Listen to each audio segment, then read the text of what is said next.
वृंदावन विहारी लाल की जय। राधा रानी की जय। श्री गुरुदेव भगवान की जय। श्री राधे राधे। भक्ति प्रश्नोत्तरी कार्यक्रम प्रारंभ किया जा रहा है। आइए हम भक्ति संबंधित प्रश्नों को श्रवण करें। श्री राधे राधे गुरु जी, आपके श्री चरणों में कोटि कोटि दंड प्रणाम। सखी हैं, उनका प्रश्न है, मेरा श्याम सुंदर के प्रति बचपन से ही कांता भाव है। ठाकुर जी भी तदनुरूप लीला करते रहते हैं और मेरे मन को वैसा ही बना दिया। मैं 30 साल की होने जा रही हूँ और अब घर में शादी का प्रेशर बहुत ज़्यादा हो रहा है। अभी तक जैसे तैसे टाल लिया था, अब समझ नहीं आ रहा है मैं क्या करूं। मैंने आज तक अपने भाव को घर में व्यक्त नहीं किया। माता पिता को परेशान देखना भी अच्छा नहीं लगता। मेरे कारण बहुत व्यथित हो रहे हैं। जब मेरे गुरुदेव शरीर से विराजमान थे तब मेरे माता पिता ने मेरी शादी की बात 2-3 बार उनसे की थी, पर उन्होंने उस विषय में कुछ नहीं बोला। अगर वो जो कुछ भी कहते मैं वो स्वीकार करने को तैयार थी, पर अब मुझे ऐसा लगता है कि मेरे गुरुदेव का संकल्प कुछ और है। महाराज जी, कृपया मार्गदर्शन करें कि मैं इस स्थिति से कैसे बाहर आऊं। मैं किसी अन्य पुरुष का स्पर्श कदापि तन मन से नहीं करना चाहती। श्री राधे राधे। आपका भाग्य इस दृष्टि से बहुत अच्छा है कि भगवान के प्रति प्रियतम का भाव आपका है। आपका ये सिद्धांत बिल्कुल मीरा जी का है कि जाके सिर मोर मुकुट मेरो पति सोई। तो मोर मुकुट वाले जो प्रभु हैं वही यदि पति देव हैं तो फिर दूसरे से संबंध होना उचित नहीं हो सकता है। अब ये आपकी परिस्थिति या आपका निश्चय जो है वो तो आप ही जानो, लेकिन वर्तमान में मैं देखता हूँ, एक तो यहाँ आई थी सुनीता गोपी माता जिनका बचपन में विवाह हो गया था, लेकिन ससुराल जाने के पहले उन्होंने भगवान के निर्देश के अनुसार खबर भेज दिया अपने उस बाल विवाह में जिसको पति बनाया गया था उनके, कि आप दूसरी शादी कर लीजिए, मैं तो प्रभु की हूँ, मैं कृष्ण की प्रिया हूँ, मैं नहीं आऊँगी। फिर भगवान ने कहा तुम आशीर्वाद देने चले जाना जिसके साथ उसका विवाह हो। तो विवाह दूसरे के साथ हुआ और वो आशीर्वाद देकर वापस आ गई। फिर कभी भी नहीं गई। माँ बाप के पास अब भी रहती हैं, उनके हाथ में रोजाना मक्खन आता है। यहाँ भी आ चुकी हैं वो। भगवान कृष्ण नित्य कृपा करते हैं।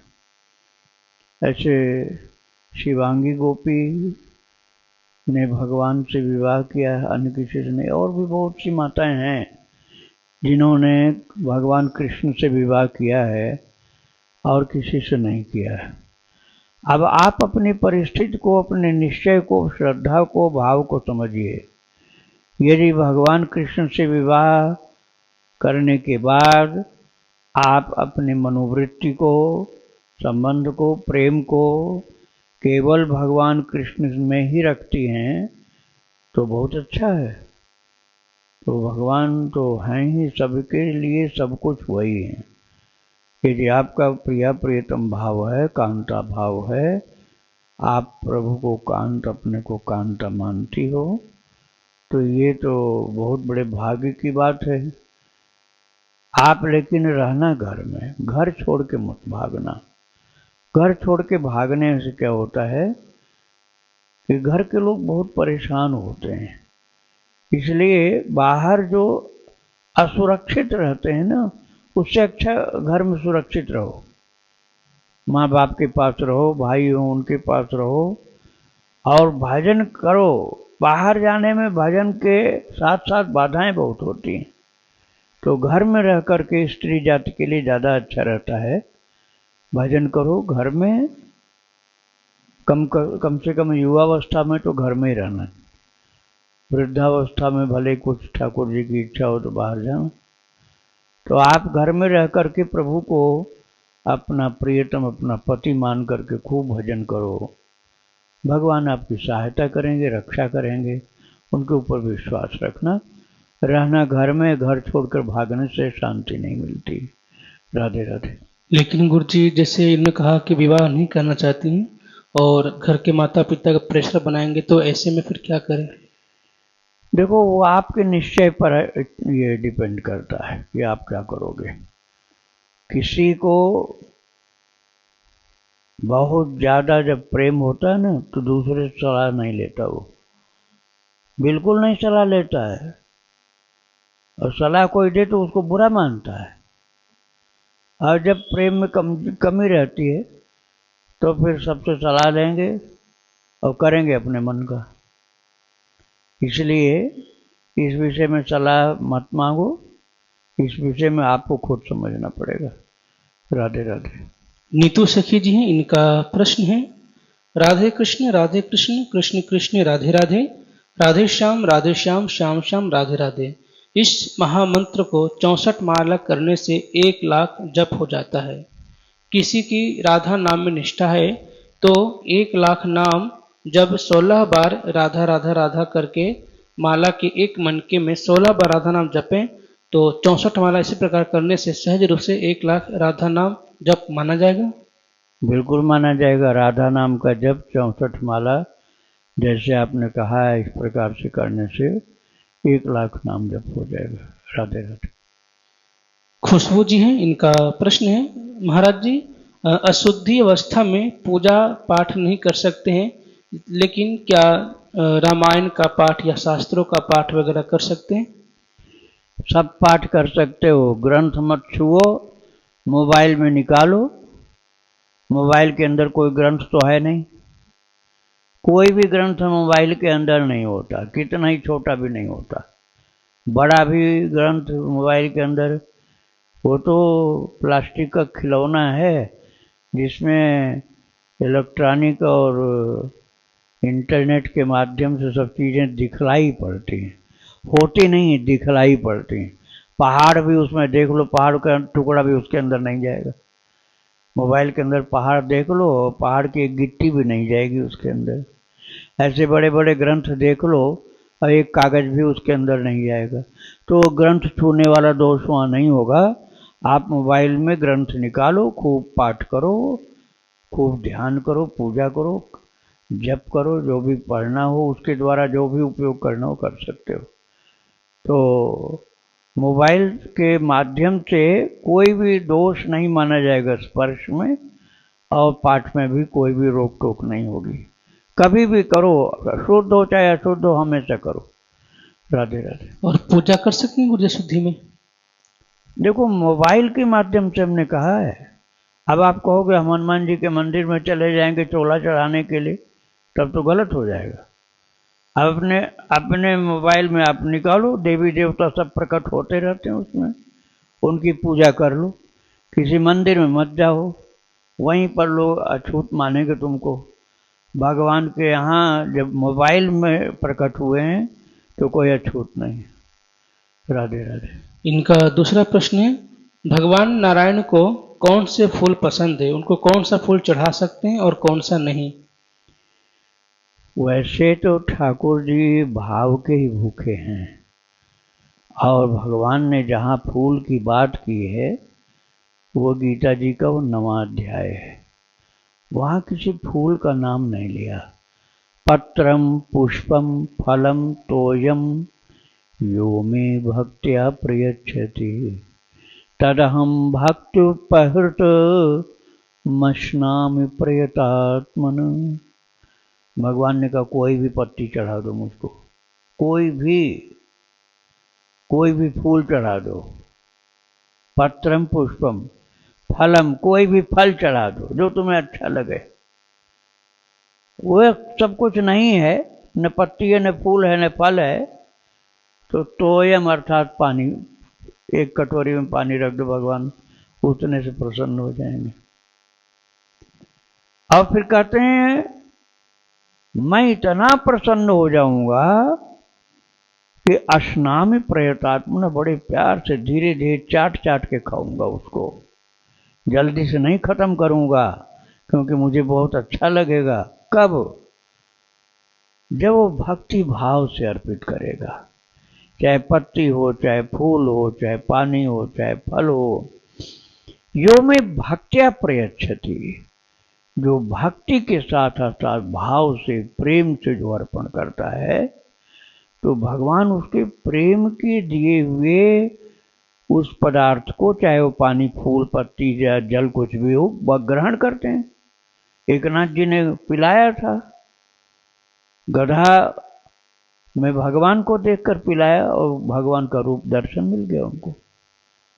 और लोग समय उपहास करते रहे कि देखो गंगोत्री से पानी लाए, जल लाए रामेश्वरम के लिए, और बीच में गधा को मुंह में डाल दिया, पूरा का पूरा कलसी खाली कर दिया। नहीं, भक्ति वाले जो थे वो तो हंसी करते रहे, और उनको तो शिव जी का दर्शन मिल गया। तो आप भाव से चढ़ाओ, भाव से खिलाओ पिलाओ, तो भगवान स्वयं गीता जी के 9वें अध्याय में बात बोलते हैं, पत्रम पुष्पम फलम तोयम यो में भक्त्या प्रयच्छति। भक्त्या शब्द यहाँ मुख्य है, वस्तु नहीं। वस्तु तो जो मिल गई वही ठीक, तो सड़ा गला जानबूझ के नहीं लेना। अनजान में आया है तो भी खा लेंगे, लेकिन जानबूझ के सड़ा गला नहीं होना चाहिए। अब फिर उसके बाद प्रभु एक शब्द ये मार्मिक रख दे, भक्त्या प्रयच्छति। भक्ति पूर्वक जो मुझे अर्पण करता है, खिलाता है, तदहम भक्तोपहृत मश्नामि प्रयतात्मनः, तो मैं प्रेम के साथ उसको बड़े प्यार से, चाव से खाता हूँ। तो आप चिंता मत करो, जो फूल मिल जाए वही आप फूल चढ़ा देना, वही फूल भगवान स्वीकार कर लेंगे। राधे राधे। इनका आखिरी प्रश्न है, महाराज जी, घरेलू गृहस्थ महिला भजन कर सकती हैं पर दान नहीं, क्योंकि वो पैसा नहीं कमाती हैं, तो वो दान कैसे करें? दान हर जगह पैसे का थोड़े होता है। आपके पास घर में जो हो, अभी मैंने बताया ना, पत्रम पुष्पम फलम तोयम, फूल पत्ती फल पानी, ये तो इसके लिए तो पैसा नहीं लगता, घर में तो आया ही है, सबके पास है, ये भगवान को अर्पण करो। और कोई भूखा प्यासा है तो घर में जो भगवान ने दिया वही खिला दो, रोटी खिला दो। रोटी के लिए पैसा लेके थोड़े जाना पड़ेगा कहीं, घर में रोटी वही खिला दो, वही पानी पिला दो। अब आपको दवाई यदि किसी को देना है तब आपको पैसा से खरीदना पड़ेगा, लेकिन भोजन तो अपने घर से आप दे ही सकते हो। हाँ, पैसे की चोरी मत करना, न पति की जेब से न और किसी की जेब से। बस ये करना कि थोड़ी मेहनत कर लेना, और मेहनत करके कमाई कर लेना, अर्थात मजदूरी कर लेना। मजदूरी करने पर जो पैसा मिलेगा और उसको यदि भगवान को अर्पण करोगे तो भगवान बहुत प्रसन्न होंगे। जलाराम जी इसके उदाहरण हैं। आप मोबाइल में निकालना यूट्यूब पर, भक्त जलाराम जी की चरितावली भक्ति आश्रम, आपको सर्च में यही डालना है, भक्त जलाराम जी की चरितावली भक्ति आश्रम। जलाराम जी भक्त का चरित्र आ जाएगा, और अब से लगभग 200 वर्ष पहले हुए थे वो। पोरबंदर के रास्ते में, राजकोट से पोरबंदर जाने वाले रास्ते में वीरपुर नाम की जगह पड़ती है, स्टेशन है वीरपुर, वहीं पर जलाराम जी का स्थान है। तीर्थ हो गया वो गांव, तीर्थ हो गया, शहर हो गया, केवल जलाराम की भक्ति से। जलाराम के पास पैसा नहीं था, मजदूरी करते थे, श्रमिक का काम करते थे, क्योंकि घर के लोगों ने उनको निकाल दिया था। दुकान थी उनके माता पिता की, एक दुकान थी, तो उसमें से जो कोई साधु मांगता था तो फ्री में दे देते थे। तो उनको घर से निकाल दिया गया कि तुम फ्री में बांटते हो तो जाओ कमा के खाओ और खिलाओ। शादी उनकी करके वो उनको घर से निकाल दिया। तो वो मजदूर वाला काम करके जो पैसा मिलता था, साथ में उनकी पत्नी भी लगी थी, पूरा राशन खरीदते थे अपने पैसे का, डेली खरीदना, शुरू में डेली खरीदते थे, और संतों को भोजन कराते थे। जो प्रसाद बचता था वही खाते थे। बाद में तो भगवान ने ऐसी लीला कर दी कि इतना धन आने लगा, बिन मांगे आने लगा इतना धन कि भंडारा आज भी चल रहा है। और इतनी ज़्यादा व्यवस्था भगवान ने की है वहाँ कि अब 20 साल से या 25 साल से, कम से कम 20 साल, कम से कम 20 साल से वहाँ दान लिया ही नहीं जाता है और भंडारा लगातार चलता रहता है।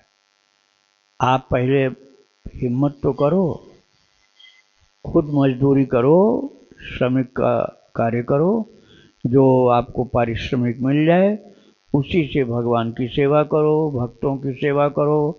आगे ठाकुर जी संभालेंगे, इंतजाम करेंगे भगवान सब। राधे राधे। पूर्णिमा जी हैं गुजरात से, इनका प्रश्न है, गुरुजी मैं युगल महामंत्र की 16 माला करती हूँ और उसके बाद राधा कृष्ण जप करती हूँ चलते फिरते, तो क्या यह सही है? और अगर हाँ तो आप युगल मंत्र का 16 माला जप करने का आज्ञा व नियम दीजिए। बिल्कुल ठीक है, आप खूब आराम से बड़े प्रेम से करिए, भाव से करिए। राधे कृष्ण कृष्ण कृष्ण राधे राधे, वही जो युगल मंत्र है उसको आप जपिए, माला से भी बिना माला से भी, रात दिन करिए, रात दिन करिए। राधा कृष्ण की छवि मन में बिठा लीजिए और उन्हीं को बार बार याद करते रहिए और जपते रहिए। काम करते समय भी बिना माला के जपते रहिए और जब कोई काम नहीं कर रहे हो तो माला से जपते रहिए। आप भगवान को स्मरण करते हुए यदि जप करेंगे तो जप का फल बहुत ज़्यादा होगा। बिना स्मरण के जप व्यर्थ तो नहीं जाएगा, लेकिन फल थोड़ा कम हो जाएगा, प्रभाव उसका हल्का सा कम हो जाएगा। और स्मरण करते हुए जप करेंगे तो बहुत ज़्यादा प्रभावशाली होगा वो जप, वो कीर्तन आपका कल्याण कर देगा। आप लगे रहो, रात दिन लगे रहो। गिनती कुछ करना चाहो तो कुछ गिनती भी कर लो कि जैसे 1 लाख करना है गिन करके और उसके बाद बिना गिने करते रहो। ऐसे नियम बनाओ कि जिससे संख्या कम भी न होने पावे और जब खूब ज़्यादा हो। श्री राधे राधे।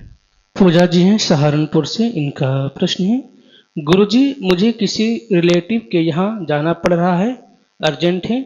उनके यहाँ 4 साल पहले नॉनवेज बनता था पर अब नहीं बनता, तो क्या मैं उस घर का खाना खा सकती हूँ? क्योंकि वहीं रुकना भी है 2 दिन, मुझे मजबूरी है।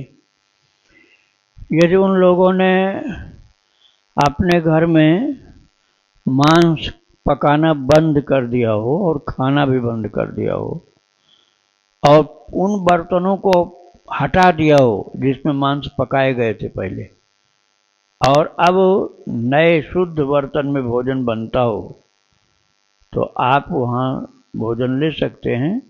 भोग लगता हो तो और अच्छी बात है, लेकिन भोग नहीं लगता हो तो पुराने बर्तन हट गए हों तो आप उनको ले करके भोजन को भोग लगा लीजिए, पा सकते हैं। ऐसे कि यहाँ यदि आपको कुछ देना पड़े तो कुछ पैसा उसके बदले में दे देना। ऐसा नहीं है कि आप फ्री में खाते रहो, फ्री में नहीं खाओ, या तो कुछ वहाँ श्रम करो और नहीं श्रम कर सकते हो तो कुछ पैसे वहाँ दो। इस प्रकार से करने पर आपको कोई दोष नहीं लगेगा। लेकिन आप पुराने बर्तन यदि हों जिसमें मांस कभी पकाया जाता था और वो रसोई घर में काम में लिया जा रहा है, तो वहाँ भोजन करना बिल्कुल ही अनुचित हो जाएगा, तो फिर वहाँ भोजन मत करना आप। श्री राधे राधे। इनका दूसरा प्रश्न है, गुरुजी मैं 10 साल पहले तो मेरे मायके में भी नॉनवेज बनता था जहाँ मैं अभी रह रही हूँ, उनको तो बर्तन बदलने के लिए भी नहीं बोल सकती हूँ, कृपया बताएं मैं क्या करूँ, मैं बहुत परेशान हूँ इस बात को लेकर। तो वहाँ जाना क्या आवश्यक है? अपने मायके की घर की बात बिल्कुल नहीं, मायके भी मत जाओ, ससुराल में ही रहो। जब आपको पता है कि राक्षसी भोजन वहाँ पर चलता है तो जो राक्षसी भोजन को खाता पीता उसके पास नहीं जाना चाहिए। मायका छोड़ दोगे आप तो वो शायद वो सुधर जाए। आप जो मायका छोड़ देंगे तो हो सकता है वो सुधार कर लें, भोजन का सुधार कर लेंगे, फिर ठीक आना जाना चालू करो। और ये राक्षसी भोजन वो खाते हो, मांसाहार खाते हो, तो वहाँ जाना बंद कर दो। बंद करने के पहले बता सकते हो कि हम यहाँ आना बंद इसलिए करने जा रहे हैं क्योंकि आप लोग मांसाहार खाते हो। मांसाहार तो भक्ति में बिल्कुल निषेध है, इसलिए वहाँ जाना छोड़ो। और रिश्तेदारी तो प्रभु के कारण से होती, भक्ति के कारण से होती। अब जिनकी रिश्तेदारी से भक्ति में बाधा पड़े उनकी काहे की रिश्तेदारी? प्रभु ने कहा है, तुलसीदास जी ने कहा है मीरा जी को, तजिए ताहि कोटि बैरी सम यद्यपि परम स्नेही, जाके प्रिय न राम बैदेही। जिसको भगवान प्रिय नहीं है ऐसे व्यक्ति को आप त्याग दो। और मांस खा रहा है तो काहे के लिए उसका साथ पकड़ोगे? आपके अंदर भगवान ने कृपा की है कि आपने शुद्ध सात्विक जीवन को स्वीकार किया है, तो तमोगुणी वाले को क्यों आप जा करके अपनाते हो? तमोगुणी वाले को आप खाने को अपने घर से भोजन दे सकते हो, लेकिन उसके घर का भोजन खाना ठीक नहीं है। श्री राधे राधे। गुरुजी, भगवान की कृपा क्या है और वह कैसे काम करती है? देखो, कृपा को जो मानता है उसके ऊपर तो बहुत बड़ी बड़ी कृपाएं होती। वैसे कुछ कृपा ऐसी है ठाकुर जी की जो घोर से घोर नास्तिकों के ऊपर भी होती है। नहीं मानता भगवान को, उसके ऊपर भी कृपा ठाकुर जी करते हैं। वह पहली कृपा है कि भगवान ने मनुष्य का शरीर उसको दिया। कोई ऐसा वचन नहीं उसने दिया था कि मनुष्य का शरीर दोगे तो हम भजन ही करते रहेंगे। गर्भ में तो कहा था, लेकिन वो याद नहीं। अब वो नास्तिक है, लेकिन ठाकुर जी भी फिर भी मनुष्य का शरीर दिए। दूसरी बात, उसको भोजन दे रहे हैं, भोजन दे रहे हैं। अब उसकी बुद्धि खराब है तो गंदा चीज खाता है। नहीं गंदा चीज खाए, थोड़ा भक्ति करे तो शुद्ध पवित्र भोजन उसको मिलेगा, भगवान देंगे। गीता जी के 9वें अध्याय में प्रभु ने कहा है, योगक्षेमं वहाम्यहम्, मैं अपने भक्त का योग क्षेम का भार वहन करता हूँ। योगक्षेम का भार वहन करने का तात्पर्य हुआ, यदि भक्ति कर रहा है तो उसके खान पान की पूरी जिम्मेदारी ठाकुर जी की है, और भविष्य की भी है, वर्तमान की भी है। केवल खाने पीने की नहीं, उसकी सुरक्षा की, उसका उत्थान हो उसकी भी सारी जिम्मेदारी भगवान की है। उसी को कहते हैं योगक्षेम।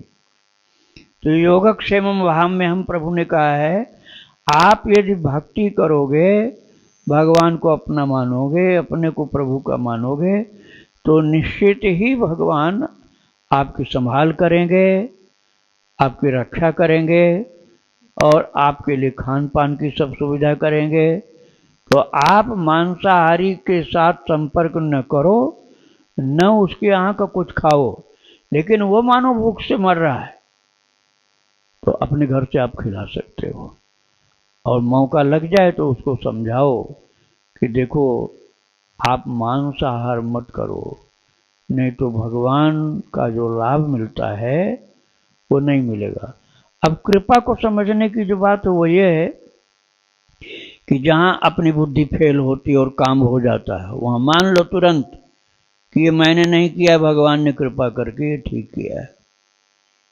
हमारे पास कौड़ी नहीं है और हमारे पास कोई इंतजाम नहीं, और ठाकुर जी ने इंतजाम कर दिया। अब तुरंत उस बात को सोचो कि ये कहाँ से हुआ? ये प्रभु की कृपा से हुआ। तो भगवान की कृपा का अनुभव जब करने लग जाओगे कि प्रभु का स्वभाव ही है कृपा करने का। है तुलसी परतीत एक, प्रभु मूर्ति कृपामयी है।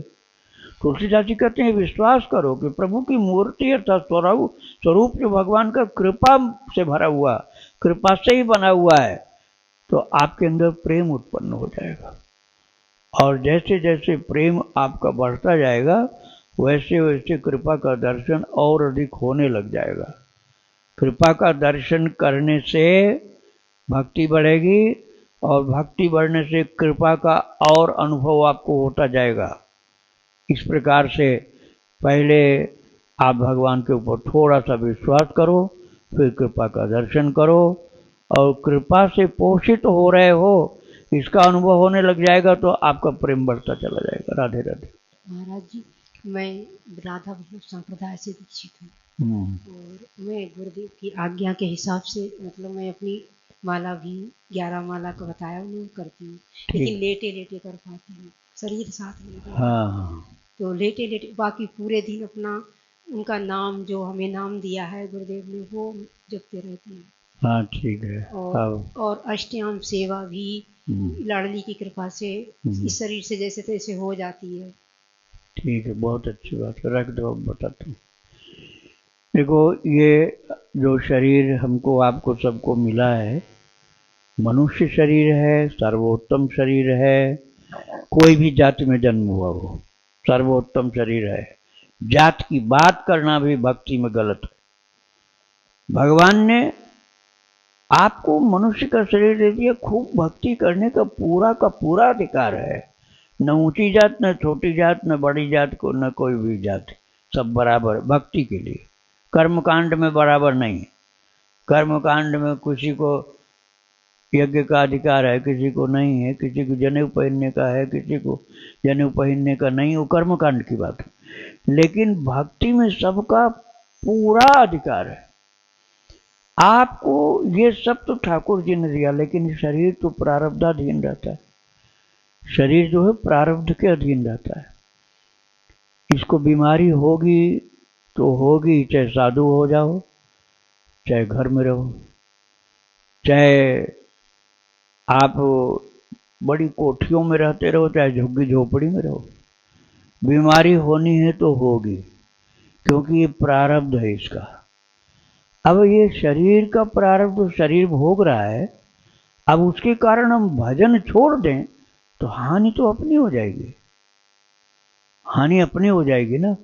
हमको जो भजन करना है, किसी बीमारी के कारण हमने छोड़ दिया तो भगवान को थोड़े नुकसान हो रहा, न किसी दूसरे का नुकसान हो रहा। हमारा जो टाइम बचा हुआ उसमें भजन करना है, चाहे जिस भी हालत में हो। दीक्षा मंत्र का भी जप करना है, नाम जप भी करना है, प्रभु का ध्यान भी करना है, सेवा भी करनी है। जितना बन जाए उतना करते रहो, उसमें पीछे नहीं हटना। राधे राधे। गुरुदेव, मतलब जो अगर अंतिम समय ये मतलब स्मरण या शरीर की क्या दशा होती है, तो ऐसे में शरणागत का मतलब क्या? और मैं चरित्र भी, भक्त चरित्र भी आपको मैं बहुत सालों से सुन रही हूँ, आज पाई हूँ आपके पास। ठीक। तो मैं भक्त चरित्र जितने भी आप सुनाते हैं वो सुनती हूँ, कार्यक्रम यहाँ के भी, अपने गुरुदेव के भी बराबर देखती रहती हूँ। मैं मतलब हमारे यहाँ हर समय कुछ न कुछ, कभी भक्त चरित्र, कभी प्रवचन सुनती, काम करते समय सब सुनती रहती हूँ। अभी मैं बता रहा हूँ, इसको आप रखिए। एक चरित्र सुनाया गया है 3 साल पहले गीता जयंती को, गौरदासी माता का चरित्र। गौरदासी को सुना होगा आपने। ढाका में रहती थी, बांग्लादेश में, और उसके माता पिता मर गए, भाई चला गया विदेश, अकेली रह गई। आतंकवादियों का उपद्रव शुरू हो गया, और तब वो देश का विभाजन जब हुआ तो तुरंत उसने छोड़ दिया ढाका और भारत में वृंदावन आने के लिए चल पड़ी। कथा 1 घंटा 7 मिनट की है। अब मैं अभी 2 मिनट में सुना रहा हूँ। और उसको पूरा विश्वास था अपने मीत के ऊपर। डलिया में उसके ठाकुर जी थे कृष्ण, चित्रपट में विराजमान थे, अर्चा विग्रह नहीं था चित्रपट में। और इतना प्यार था उसको कि उनसे बात करती थी, वो बोलते थे। गर्मी हो जाए तो पसीना निकलता था उनको। चित्रपट में थे, और उनको खिलाने के लिए यहाँ भजनाश्रम है ना गोपीनाथ बाजार में, तो 8 घंटा कीर्तन करती थी तो 8 आना उसको मिलता था। तो उसका वो बासमती चावल खरीद के लाती थी और खिलाती थी। भगवान कहते क्यों इतनी मेहनत करती है तू? कहती मैं तो मोटा चावल खा लूँगी, लेकिन आपको तो नहीं खिलाऊंगी, आपको तो बासमती खिलाऊंगी। अब जब शरीर में दम नहीं रहा तो कीर्तन 8 घंटा कहाँ से करे? तो अब वही मोटा चावल था उसके पास। तो उसने कहा कि प्रभु आप ये मोटा चावल खा लोगे जो मैं पका रही हूँ? भगवान ने कहा मैं खूब खा लूँगा, तू बना ले। उसके बाद अब मोटा चावल भी उसके पास नहीं था, तो जो मुरमुरा होता है ना, चिरवा यहाँ बोलते, लाई बोलते, वही उसने चटनी मिला करके कटोरा में रखा भगवान के सामने और कहा कि मीट क्या है, खा लोगे तुम? आज तो चावल भी पका हुआ नहीं है। तो भगवान ने कहा मैं बहुत प्यार से स्वाद से खाऊंगा, चटनी बहुत अच्छी बनाई है तू। और भगवान ने वो खाया। और इसके बाद फिर उसकी आंख में आंसू आ गया। बोली मुझसे चला फिरा नहीं जा रहा, उम्र ज़्यादा हो गई, ये तो कहीं भिक्षा में मिल गया तो मैं ले आई थी। अब मान लो मैं नहीं चल के जा पाई जहाँ मिलता है ये, तो फिर क्या भूख लगाऊंगी तुमको? मैं तो पानी पी के रह जाऊंगी, तुम क्या खाओगे? तो भगवान ने कहा मैं भी पानी पी के रह जाऊंगा। मुझे तो जल का भोग लगा देना, मैं जल को खूब प्यार से पीऊंगा। फिर रोने लगी। फिर उसने कहा कि प्रभु किसी दिन मैं यमुना जी नहीं जा पाई और जल नहीं ला पाई, तब क्या भोग लगाऊंगी? फिर कैसे आपकी सेवा हो पाएगी? तब भगवान ने कहा जब ऐसी स्थिति आ जाएगी कि तू जल भी नहीं ला के भोग लगा पाएगी और मेरी सेवा नहीं कर पाएगी, तब तेरी सेवा मैं करूंगा। ठाकुर जी ने कहा तब मैं तेरी सेवा करूंगा, तू चिंता छोड़ दे। तो आप निश्चिंत रहो, ठाकुर जी के ऊपर भरोसा रखो। आपकी जैसी स्थिति है और जो भी मिल पा रहा है। अरे कोई जमाने में जब शरीर में दम था तो हिमालय पर यात्रा कर आते थे, अब अपनी कुटिया में ही रहो। अब जो तुम्हारे पास बढ़िया चीज नहीं तो जो मिला वही भोग लगा दो। यमुना जी नहीं नहा पाती हो, जल छिड़क लो, बस हो गया स्नान। हाँ वही अंतिम का ही तो बता रहे हैं। नहीं वही मैं बता रहा हूं। तब उसके बाद ठाकुर जी स्मरण करते हैं भक्त का। भक्त को स्मरण करने की जरूरत नहीं है, प्रभु ने इस बात को खुद बोला है। भगवान ने कहा यदि वातादि दोषेण मद्भक्तो माम ही विस्मरेत अहम स्मरामि मद्भक्तम नयामि परमाम गतिम। यदि वातादि दोषेण मद्भक्तो माम ही विस्मरेत, यदि वात पित्त कफ के दोष के कारण जीव की आखिरी हालत ऐसी हो गई कि मुझे भूल गया, तो प्रभु कहते हैं अहम स्मरामि मद्भक्तम, मैं अपने भक्त को याद करता हूं। उस समय वो स्मरण नहीं कर पा रहा, शरीर में पीड़ा उसको, तो मैं भक्त को स्मरण करता हूं और नयामि परमाम गतिम, मैं उसकी बाह पकड़ के परम गति को अर्थात अपने धाम को ले जाता हूं। वो मुझे भूल गया लेकिन मैं नहीं भूलता हूं उसको, मैं उसको संभालता हूं। ये भगवान ने वचन दिया है, इसलिए अब उनके ऊपर पक्का विश्वास रखो। आप भूल जाओगे तो वो नहीं भूलेंगे, वो पकड़ के ले जाएंगे अपने धाम में। राधे राधे। वृंदावन बिहारी लाल की जय। राधा रानी की जय। श्री गुरुदेव भगवान की जय। श्री राधे राधे।